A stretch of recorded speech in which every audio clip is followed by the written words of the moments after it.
Oustas, on va revenir à vous. Est-ce que le 1er janvier, puisqu'on entend beaucoup plus chez les musulmans que ce fête, le 25 décembre, oui, c'est satanique, on ne peut pas fêter, mais est-ce que le 1er janvier, après ce que Imam vient de nous détailler sur l'origine de la fête du 1er janvier, est-ce que ça contredit la base de l'enseignement de l'islam qui est l'unicité, qui est la tawhid? Est-ce que ça contredit? Si oui, est-ce que le musulman, est-ce que c'est légiféré pour un musulman de fêter ce fête-là?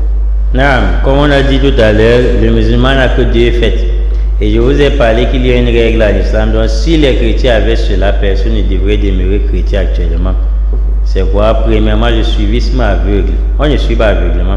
Même les savants qui nous prêchent, parfois quand ils prêchent, on dit quel est le dalil. Ça veut dire quelle est la preuve de la part d'Allah et de son messager.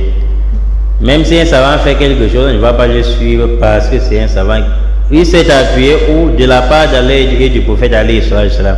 Et c'est ce que les chrétiens ne savent pas. Quelqu'un va chaque jour au marché, il s'en va rester à l'église. Le pasteur manque comme il veut, il est toujours l'entrée et dit in the name of Jesus. Donc chez nous les musulmans, il faut d'abord savoir que ceux qui fêtent les fêtes en dehors des 2 fêtes ou 3 qu'on a dit, ils sont des mécréants. Et le prophète alayhi salam à son époque, les non-musulmans ont voulu que le prophète vienne lors d'une année adorer comme eux.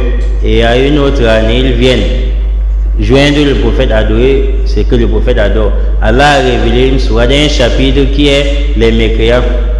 Allah dit, on dit les hauts mécréants, la abudu ma ta'budun, je n'adore pas ce que vous adorez, je n'adore pas ce que vous adorez, jusqu'à ce qu'à la fin du dernier verset, Allah dise, là comme dit nous à vous votre religion et à moi ma religion.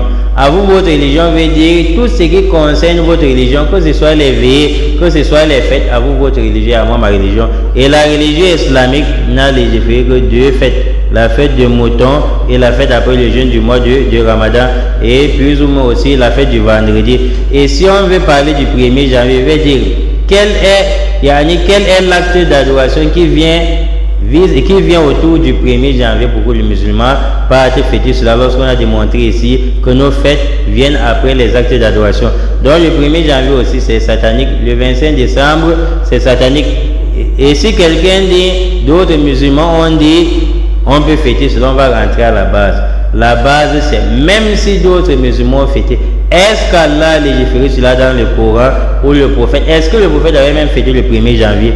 La réponse c'est non. C'est-à-dire on dit le musulman n'a pas droit au 25 décembre et il n'a pas droit au 1er janvier.